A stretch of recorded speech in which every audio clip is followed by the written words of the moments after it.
খবর পেয়ে আসবে আত্মীয় স্বজন,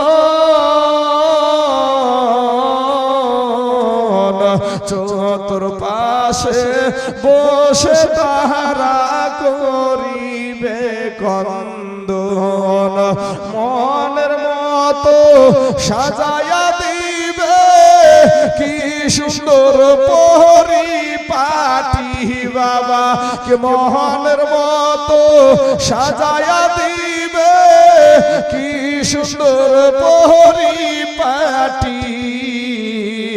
ওই যে দেখো ডাকিতেছে ভাইরে কবরের মাটি, ওই কবরকে স্মরণ করে দিলটা একটু নরম করে দাও ভাই, দিলখানা একটু নরম করে দাও। সোনা মানিক আমার যুবক ভাইরা, একটা সেকেন্ডের আযাব আমরা সহ্য করতে পারবো না ভাই, একটা সেকেন্ডের আযাব আমাদের সহ্য করার ক্ষমতা নাই বাবা। কবর এমন একটা কঠিন জায়গা, যেই কবরে বাবাজি আপনাকেও যেতে হবে, আমাকেও যেতে হবে। আল্লাহ বলছেন খুলিকাল ইনসানু দাঈফা, মানুষকে আল্লাহ পাক দিলাম মা বাপ মারা গেছে একটু দোয়া করো। আচ্ছা ফি আমানিল্লাহ, দোয়া তো অবশ্যই করব। তো আমার একজন বাপজি আমার 1000 টাকা দিয়েছে তার আব্বা মায়ের জন্য। আহারে বাপ মা যা দুনিয়ার জমিন থেকে বাপ চলে গেছে, মা চলে গেছে, এরাই জানে বাপ হারানোর কি ব্যথা, মা হারানোর কি ব্যথা। এই পাগলটা মা হারিয়ে দিয়েছে, আজ বাপ হারিয়ে দিয়েছে। দেখে ওকে জিজ্ঞেস করেন চাচা গো বাপ কি জিনিস, মা কি জিনিস, বায়ান মা বাপের বায়ান করতে গিয়ে ওই মানুষটার চোখে পানি ধরে রাখতে পারবে না। আল্লাহ তার আব্বা মার কবরে জাহান্নামের দরজা বন্ধ করে দাও, আল্লাহ জান্নাতের দরজা খোলায়া দাও, আমিন সুম্মা আমিন। করণদিঘির এমএলএ সাহেব গৌতম পাল কত দিয়েছে? 7000 টাকা দিয়েছে। গৌতম পাল করণদিঘির এমএলএ সাহেব, উনি 7000 টাকা দিয়েছে মাদ্রাসার জন্য। আল্লাহ তার দানকে কবুল করুক, আমিন। আচ্ছা পঞ্চায়েত সমিতির মুকসিদুল ভাই আমার দিয়েছে 2000 টাকা। নারায়ে তাকবীর, নারায়ে রিসালাত।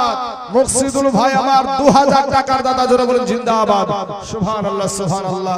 আল্লাহ এদের দানগুলোকে তুমি কবুল করে নাও, আল্লাহ হায়াতে দারাজ করে দাও, আল্লাহ রুজি রোজগার তুমি বরকত দান করো, আমিন সুম্মা আমিন। সুবহানাল্লাহ। যেটা দিয়ে দিবেন আগে দিয়ে দিন। কে দিয়েছে? বিড়ির কোম্পানি শাহাবুদ্দিন সাহেব 5000 টাকা। নারায়ে তাকবীর, নারায়ে রিসালাত। শাহাবুদ্দিন সাহেব 5000 টাকার দাদা, জোরে বলেন জিন্দাবাদ। সুবহানাল্লাহ। শাহাবুদ্দিন নামে দেখো এখানে তো এখানে আসিয়া এই 5000 টাকা দিল মাদ্রাসা লাগিয়া। ইয়োগো আল্লাহ দয়াময় দয়া যে করিয়া এ শাহাবুদ্দিনের 5000 টাকা নাও তুমি কবুল করিয়া। আর যে আশাতে যে নিয়াত করে গেল দান কবুল করিয়া নাও গো রহমান। কেউ যদি চলে যায় এ গানা বেগানা ক্ষমা করে দিও আল্লাহ জিন্দেগির গুনাহ, আমিন সুম্মা আমিন। বাবাজি আমার সোনা মানিকের, আমার ভাইজানেরা, আল্লাহ পাক রব্বুল আলামিন বলছেন খুলিকাল ইনসানু দাঈফা, মানুষকে অতি দুর্বল করে আমার আল্লাহ সৃষ্টি করেছে। কোরআন শরীফে বলছে যে বান্দারে আমি তোকে বড় দুর্বল করে সৃষ্টি করেছি। এখন যদি আপনি বলেন কিসের দুর্বল আমরা, আমার আল্লাহ যেহেতু আপনাকে দুর্বল বলেছে অতএব আপনি দুর্বল। একটা মুরগির বাচ্চা, মুরগি বুঝেন তো আপনারা, মুরগির বাচ্চার কাছেও আমরা দুর্বল। একটা মুরগির বাচ্চা ডিম থেকে 22 দিনের মাথায় বের হয়, ডিম থেকে 22 দিন 21 দিনের মাথায় বের হয়ে রাত্রি বেলায় বের হয়ে যে সকাল বেলায় ছেড়ে দেন হেঁটে বেড়ায়, ঠিক না বেঠিক? আর আপনি আর আমি মায়ের পেটে কতদিন ছিলাম? 8 মাস, 8.5 মাস, 9 মাস, 9.5 মাস থাকার পরে হসপিটাল থেকে হাঁটতে বাড়ি চলে এসেছি নাকি? তাহলে বোঝা যায় যে একটা মুরগির বাচ্চার কাছে আমরা দুর্বল ভাই। তাই আমার সোনার যুবকদেরকে বলবো, ভাই যুবক, তুমি আমার কালেমার ভাই, তুমি আমার মুসলমান ভাই, কেউ আমার দুশমন না। দিলখানা একটু নরম করে দাও। যারা মাস্তানি করছে এদের চাইতে বড় মস্তান ছিল ফেরাউন। এদের চাইতে বড় মস্তান ছিল ভাই ফেরাউন। নিজেকে বলেছিল আনা রাব্বুকুমুল আলা, আমি সবচাইতে বড় আল্লাহ। জোরে বলেন নাউজুবিল্লাহ। আমার আল্লাহ পানিতে এমন ভাবে চুবানি খাইয়ে শেষ করেছে বাবাজি, তারপরেও তার লাশটা মাটিতেও খাই না, পানিতেও নেই না, পোকাতেও ছয় না, মশাতেও ছয় না। বিষয়টা কি? বিষয় হলো আল্লাহ এবং আল্লাহর নবীর সাথে মাস্তানি। আল্লাহ এবং আল্লাহর নবীর সাথে মাস্তানি। তোমার চাইতে বড় মস্তান ছিল নমরুদ। আল্লাহর সাথে যুদ্ধ করতে চেয়েছিল, ন্যাংরা মশা দিয়ে আল্লাহ সাইজ করেছে। তাই কবি বলছেন, কোটি টাকার মালিক দেখো এই অভাব হয় না দূর, আর গরিব ঘুমায় আরাম করে মনটা বাহাদুর। ফেরাউনের লাশটা দেখো এ মিশর জাদু ঘরে, খাই না মাটি পোকা মাছি সবাই ঘৃণা করে। হৃদয় থাকিতে যার এ নম্রতা সদা, রহমত আসিবে সে তা প্রভুর ওয়াদা। বড়র বড়াই থাকলে দিলে রহমত আসবে না, আর নিজেকে নিজে ছোট মনে করিও সদা। উঁচু জমিন থেকে পানি, উঁচু জমিন থেকে পানি নিচু জমিনে যায়, তেমনি কইরা খোদার রহমত আসে নম্রতা হৃদয়। ভোগ বিলাসের বাড়ি গাড়ি, এ ভোগ বিলাসের বাড়ি গাড়ি এ পড়ে রবে সব, থাকতে সময় স্মরণ করো আল্লাহ আমার রব। বাবারা ওগো আমার পর্দার আড়ালের মা খালা গো, দিলখানা একটু নরম করে দিবেন। ও যুবকেরা, ও নওজোয়ানেরা, মাস্তানি করিও না রে বাবা। এই দুনিয়াটা কিছুই না রে মুমিন, এরে আমার নবীর উম্মতের দল, মাস্তানি করিও না রে বাবা। আমার আল্লাহ বলে বান্দা রে, আমি তোকে বড় দুর্বল করে সৃষ্টি করেছি রে বান্দা। ওরে যুবক, গুনাহ নিয়ে কবরে যায় না রে যুবক, গুনাহ নিয়ে কবরে যায় না। একটা সেকেন্ডের আযাব সহ্য করতে পারবা না রে বাবা। সোনা মানিক রে, আমার আল্লাহ বলছেন বান্দা রে, আমি তোকে বড় দুর্বল করে সৃষ্টি করেছি রে বান্দা। ওরে বান্দা, দুনিয়ার জমিনে যাওয়ার পরে তোর যখন শরীরে বল শক্তি চলে আসলো, আমি আল্লাহর কথা ভুলে গেলি। কিন্তু বান্দা রে, তুই মনে করছিস আমার চাইতে তোর মা জননী তোকে বেশি ভালোবাসে। ওরে বান্দা, তুই মনে করছিস আমার চাইতে তোর আব্বা জান তোকে বেশি ভালোবাসে। ওরে বান্দা, তুই মনে করছিস আমার চাইতে তোর সন্তান তোকে বেশি ভালোবাসে। ওরে বান্দা, তুই মনে করছিস আমার চাইতে তোর বিবি তোকে বেশি ভালোবাসে। না রে বান্দা না, আমি আল্লাহর চাইতে তোকে কেউ বেশি ভালোবাসে না। জোরে বলেন একবার সুবহানাল্লাহ। ও মুসলমান বাবাজি, আমার আল্লাহ বলে বান্দা রে, আমি আসমান সৃষ্টি করেছি আমার বলি নাই রে বান্দা। আমি জমিন সৃষ্টি করেছি আমার বলি নাই রে বান্দা। আমি পাহাড় সৃষ্টি করেছি আমার বলি নাই রে বান্দা। ওরে বান্দা, তুই হলি আমার। জোরে বলেন একবার সুবহানাল্লাহ। এ মুসলমান আমার মা খালা গো, ও মা জননীরা, দিলখানা একটু নরম করে দাও মা। আমার আল্লাহ বলে বান্দা রে, ওরে বান্দা, তোর চাইতে শক্তিশালী জীব আমি হাতিকে বানায় আছি, তোর চাইতে শক্তিশালী জীব আমি উটকে বানায় আছি। ওরে বান্দা, তোর চাইতে শক্তিশালী জীব আমি মহিষকে বানায় আছি, তোর চাইতে শক্তিশালী জীব আমি গরুকে বানায় আছি। কিন্তু বান্দা রে, তুই দুর্বল হওয়ার কারণে তোর উপরে আমার মায়াটা বেশি। ওরে বান্দা, আমি আল্লাহ ওই শক্তিশালী জানোয়ার, চোপায়া জানোয়ার গুলাকে আমি আল্লাহ তোদের গোলাম বানায়া দিয়েছি। জোরে বলেন সুবহানাল্লাহ। একটা হাতি মানুষের ইশারায় চলে না, চলে না গো? একটা ভুষ মানুষের ইশারায় চলে না, চলে না? 2000 টাকা বাকি। কি নাম? এই লিখেন গো, দাগ নাম্বার, খতিয়ান নাম্বার আব্দুল হামিদ সাহেব।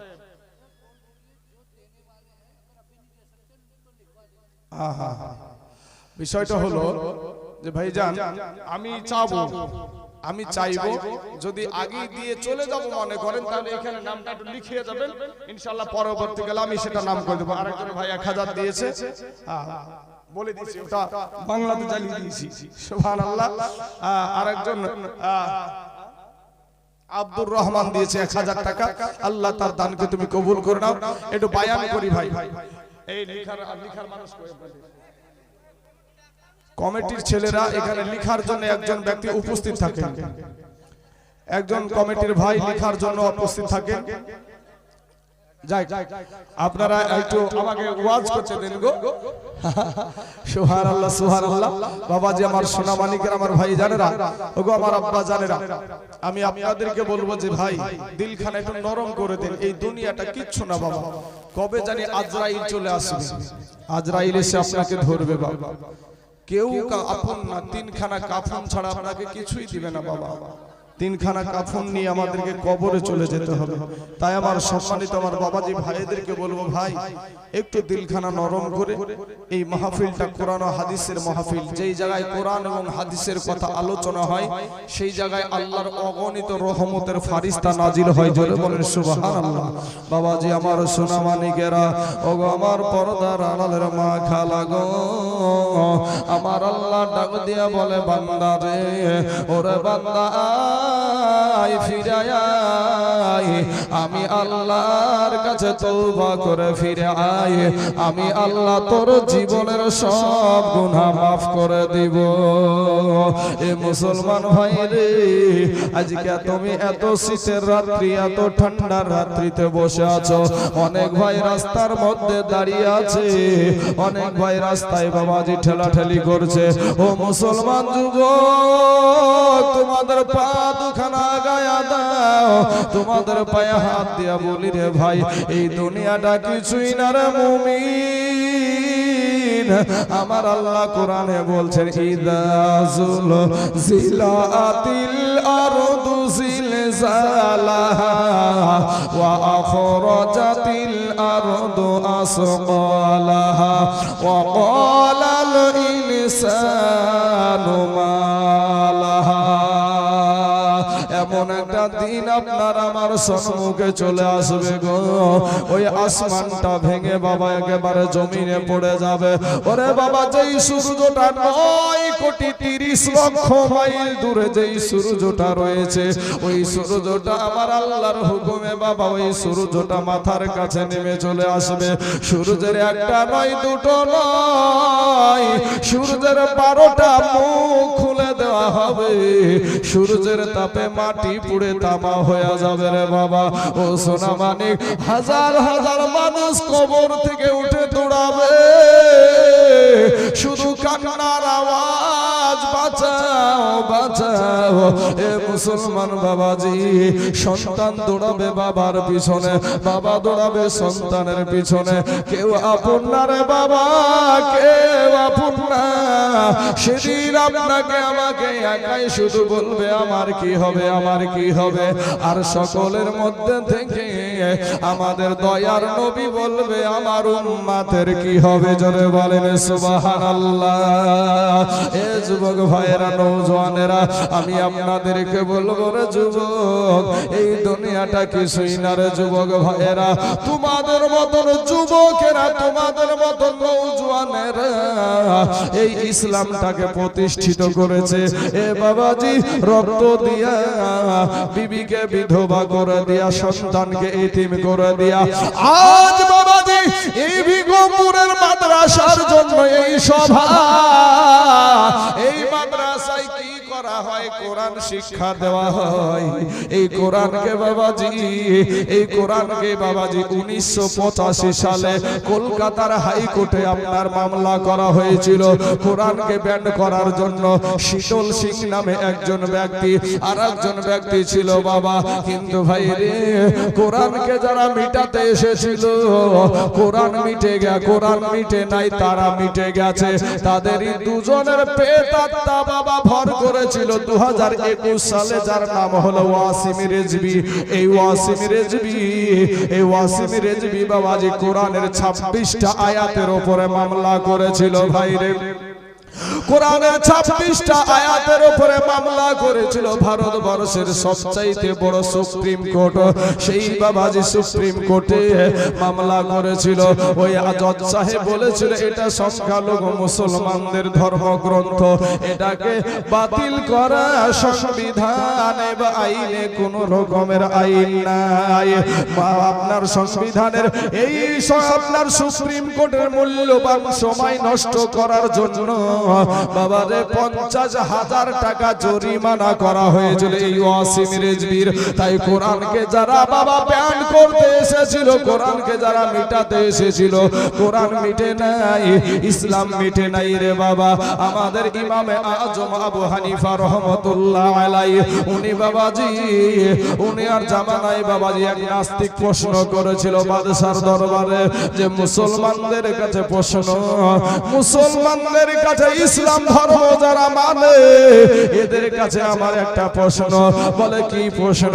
বলে এই মুহূর্তে তোমার আল্লাহ কি করছে যদি বলতে পারো তাহলে বলবো ইসলামটা সঠিক, না হলে ইসলাম ভুয়া। নাস্তিক প্রশ্ন করে আমার 2 নম্বর প্রশ্ন, একটা হলো তোমাদের আল্লাহ দেখতে কেমন, তোমাদের আল্লাহ দেখতে কেমন।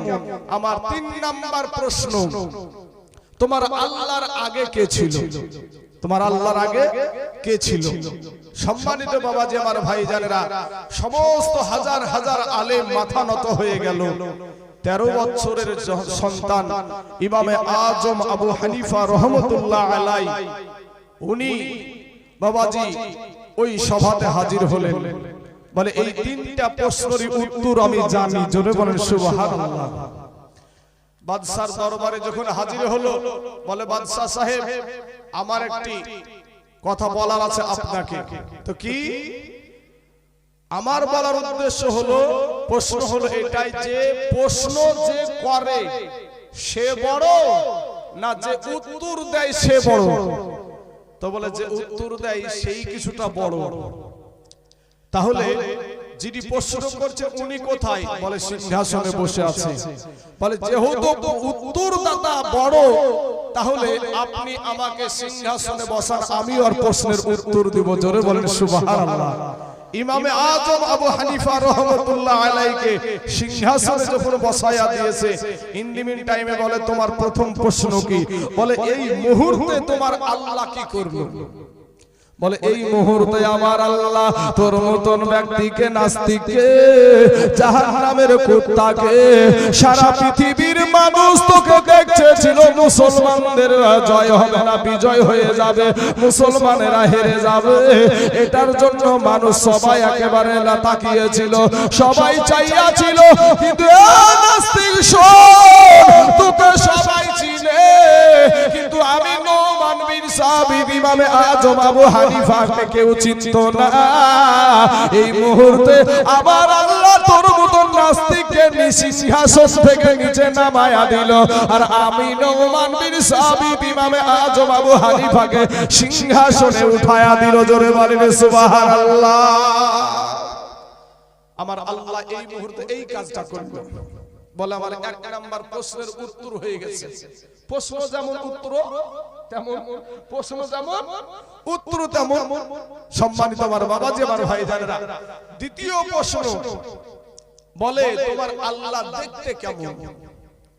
তখন বলছে এর জন্য 2টা যুবক ছেলে আমার দরকার আছে, সামনে কি আসো আসো।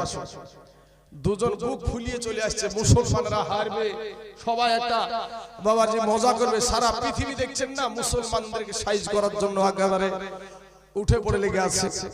হ্যাঁ বাবা, সোনা মানিকরা, আমাদের ওখানে বাবরি মসজিদ হচ্ছে, সে ঘটনা আপনাদেরকে পরে বলছি আপনাদেরকে। তো বাপ, ইন দি মিন টাইমে আমার বাবাজিরা, আমার ভাইজানেরা, দ্বিতীয় নম্বর প্রশ্নের জন্য দুটো যুবক ছেলে আমার কাছে লাগবে। তো দুটো যুবক ছেলে যখন এসেছে, ফটাফট দুই গালে বাবাজি চড় ঝাড়তে শুরু করেছে। বলে মারো কেনে? আবার মার। আরো মারো কেনে? বলে আবার মার। তখন বলছে যে মারলে কি হয়? বলছে মারলে লাগে। তো মারলে লাগে, এই লাগাটা কি দেখা যায়? অনুভব করা যায়, লাগাটা দেখা যায় না। তো বলে মারলে লাগে, এটা অনুভব করা যায়। বলে নাস্তিকের বেটা, নাস্তিক রে, তোমাকে মারলে যেমন অনুভব করা যায়, লাগাটা দেখা যায় না, ওরকম আমার আল্লাহকেও দেখা যায় না। জোরে বলেন না সুবহানাল্লাহ। বলে আমার 3 নম্বর প্রশ্ন, তোমার আল্লাহর আগে কে ছিল? বলে আরেকটা যুবক সামনে এসো, যে পড়াশোনা জানে। যুবক আর ভয়ে বাবা সামনে আগাচ্ছে না, কখন জানি আবার চর চাপিয়ে দেয়, আবার জানি থাপ্পড় লাগায়া দেয়। বলে সব উত্তরে মার নাই, সব উত্তরে মার দেওয়া হবে না। এবার সামনের দিকে যখন একটা শিক্ষিত ছেলে এসেছে, বলে তুমি কি গণা জানো নাকি? 1 2 3 4 5 6 7 8 9 10 করে কেউ গণা জানো নাকি? বলে হ্যাঁ জানি। বলে তুমি গুনতে থাকো। ওই ছেলেটা আপনার গুনতে শুরু করেছে, 1 2 3 4 5 6 7 8 9 10। যেমন 10 বলেছে, বলে থেমে যাও, সঙ্গে সঙ্গে থেমে গেছে। বলে উল্টা গণা জানো নাকি? বলে হ্যাঁ জানি। বলে উল্টা গুনতে আরম্ভ করো। ওই ছেলেটা যখন আপনার উল্টা গুনতে আরম্ভ করে দিয়েছে, 10 9 8 7 6 5 2 4 3 2 1, এই 1 বলে বাবা থেমে গেছে। বলে তোমাকে তো থামতে বলা হয় নাই, তোমাকে তো দাঁড়াতে বলা হয় নাই, তুমি কিসের কারণে দাঁড়ালে? বলে একের আগে কিছু নাই। বলে একের আগে কিছু নাই। বলে আমার আল্লাহর আগেও কিছু নাই। জোরে বলেন না সুবহানাল্লাহ। নাস্তিকদের প্রশ্ন বাবাজি মুসলমানদেরকে ঠগায়। এই কোরআনকে যারা মিটাতে চেয়েছিল তারা মিটে গেছে, কিন্তু কোরআন মিটে নাই, ইসলাম মিটে নাই। এই ইসলাম ছিল, আছে, থাকবে। সকলে বলেন ইনশাআল্লাহ। হাত উঠিয়ে বলেন ইনশাআল্লাহ। হ্যাঁ বাবাজি, এর জন্যই বাবাজি মুর্শিদাবাদে হয়েছে বাবরি মসজিদ। হাত ওঠার জোর কই রে বাবাজি? আপনাদের গলার আওয়াজ কই? মুসলমানের বাচ্চা আমরা কলেমাওয়ালা মুসলমান। আরে ভাই, মরলে শহীদ, বাঁচলে গাজী। আমরা আল্লাহর রাস্তার জন্য সুবহানাল্লাহ বললে আপনার নেকি, আলহামদুলিল্লাহ বললে আপনার নাকি, জায়গা মতো আস্তাগফিরুল্লাহ বললে আপনার নেকি হয়। তারপরও এত আপনাদের অবহেলা। বা কবরে কি নিয়ে যাবেন? 3খানা কাফন ছাড়া কিছুই যাবে না ভাই। এই যে হাত পায়ের শক্তি আছে, কিচ্ছু থাকবে না। কতজনের মা কবরে শুয়ে আছে দেখেন না? কতজনের আব্বা কবরে শুয়ে আছে দেখেন না? আপনাদের ভিতরে কতজন মা বাপ হারা সন্তান এখানে বসে আছেন? যুবক, ও যুবক ভাইরা, তোমরা ভাবছো যে আমাদের এখনো বোধহয় টাইম হয়নি, কিন্তু ইন্টারনেটে দেখেছেন আপনারা যে কলকাতার শালিমার স্টেশন থেকে, কলকাতার একটা স্টেশনের নাম হলো শালিমার স্টেশন, ওই শালিমার স্টেশন থেকে একটা ট্রেন ছেড়েছিল। ট্রেনটার নাম হলো করমণ্ডল এক্সপ্রেস। মনে পড়ে? করমণ্ডল এক্সপ্রেস।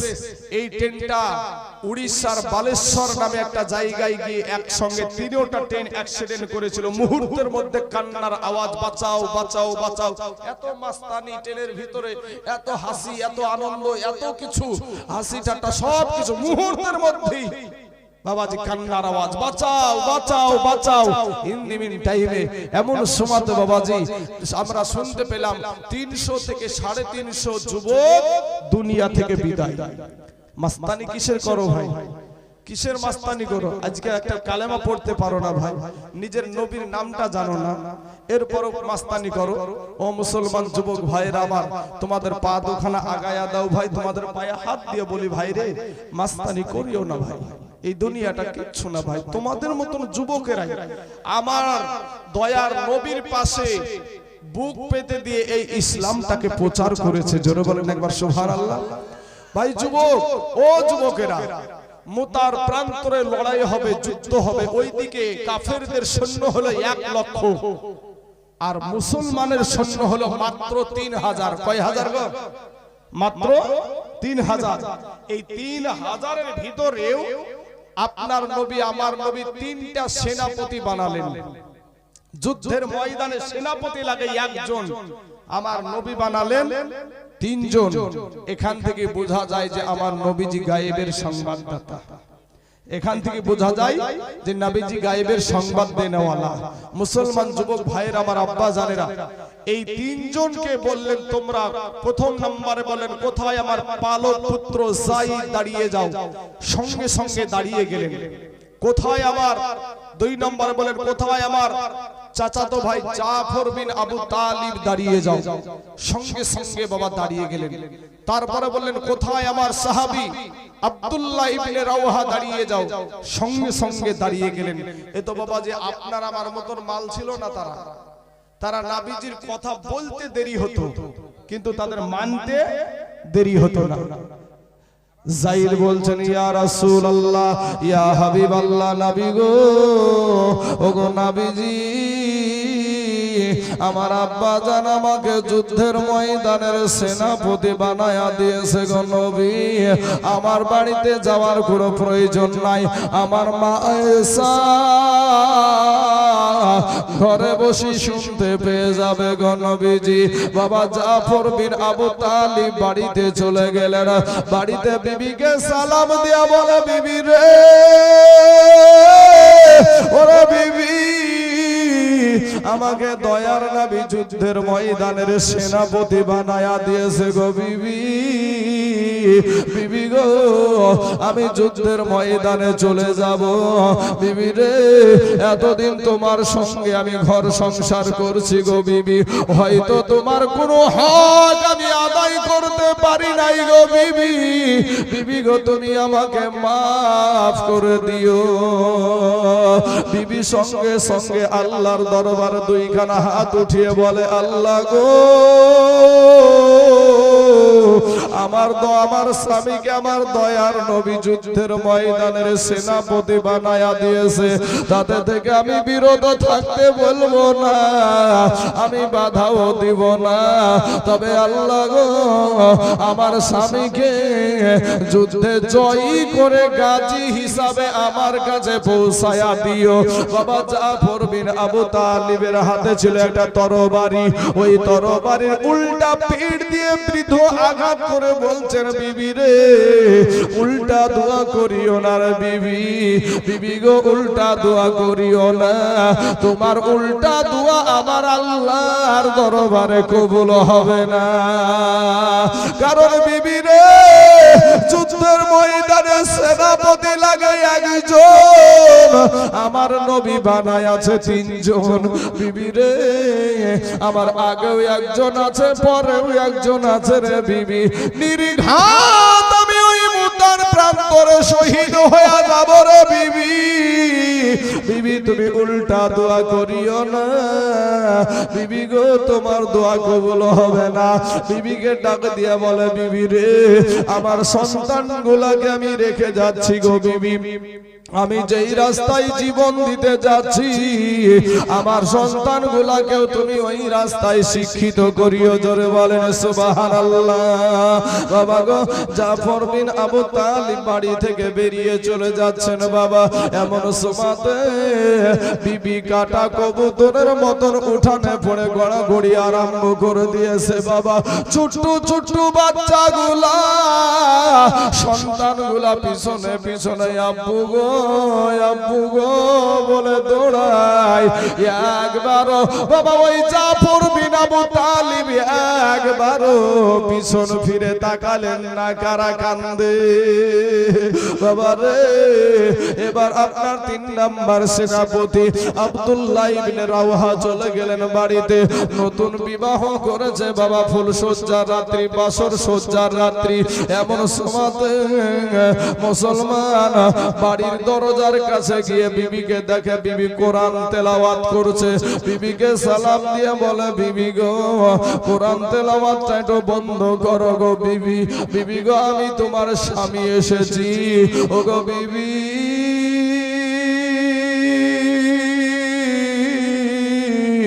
আমাকে আমার দয়ার নবী যুদ্ধের ময়দানের সেনাপতি বানায়া দিয়েছে গো বিবি। বিবি গো আমি যুদ্ধে চলে যাব। বিবি গো তোমাকে আমি নতুন বিবাহ করেছি, কোন হক তোমার আদায় করতে পারি নাই গো বিবি। বিবি গো তুমি আমাকে মাফ করে দিও গো বিবি। বিবি একটা ডাক দিয়া বলে প্রাণের স্বামী, স্বামী গো আপনাকে দয়ার নবী যুদ্ধের ময়দানের সেনাপতি বানায়া দিয়েছে, তাতে থেকে আমি বিরত থাকতে বলবো না, আমি বাধাও দিব না। তবে স্বামী গো আপনি একটা বার শুধু আমার বাড়ির ভিতরে আসেন গো স্বামী। স্বামী ডাক দিয়া বলে বিবি রে, বিবি আমি বাড়ির ভিতরে যাব না, তোমাকে দেখলে আমার মনে প্রেম জাগবে, ভালোবাসা জাগবে রে বিবি। বিবি রে আমার যুদ্ধে যেতে মন চাইবে না। বিবি একটা ডাক দিয়া বলে প্রাণের স্বামী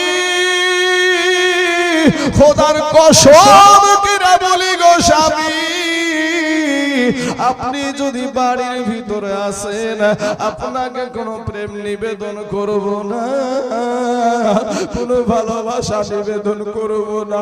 স্বামী গো আপনার সঙ্গে আমার নতুন বিবাহ হয়েছে, কোন রকম একটু দেখেছি, ভালো করে এখনো দেখি নাই গো স্বামী।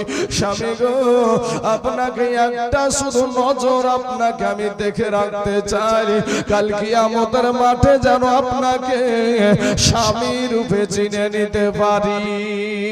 স্বামী একটা ডাক দিয়া বলে বিবি রে তুমি যদি ধৈর্য ধারণ করে দুনিয়া করতে পারো, কাল কিয়ামতের মাঠে না আমার আল্লাহ তোমাকে আমাকে জান্নাতের ভিতরে স্বামী স্ত্রী হিসাবে পরিচয় করায়া দিবে। জোরে বলেন সুবহানাল্লাহ। এ বাবাজি আমার সোনা মানিকেরা লম্বা ঘটনা আমি সংক্ষিপ্ত করে দিলাম। এ বাবাজি এবার যুদ্ধের ময়দানে চলে গেল।